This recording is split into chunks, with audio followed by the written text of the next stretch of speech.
وآخر كلمة سمعتها كانت: فلتتحمل نتائج أفعالك. وفجأة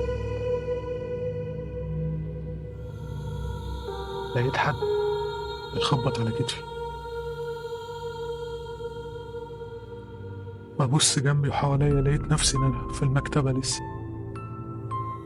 يا أستاذ خالد. يقول لي: إيه اللي مبهدلك كده؟ مالك، في إيه؟ كنت بتتخانق؟ لقيت نفسي لسه في المكتبة ونايم على ترابيزة من الترابيزات، ووشي كله متبهدل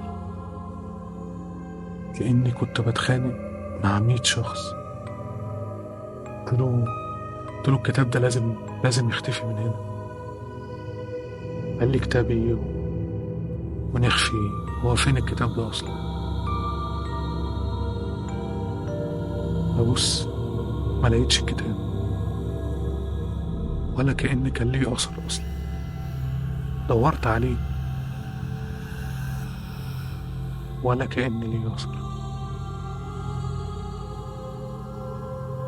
وفي يوم لقيت شخص داخل المكتبة،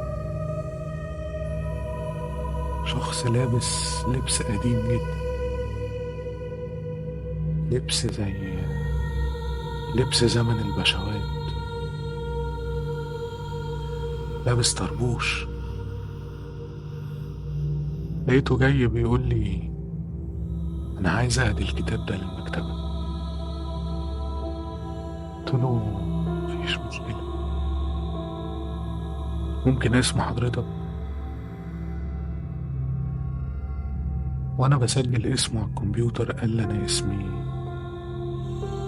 مجد الدين البوني.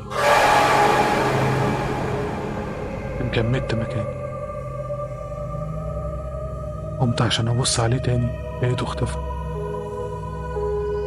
فتحت الكتاب عشان أسجله جوه المكتبة، لقيت أول صفحة مكتوب فيها: أنت القاتل.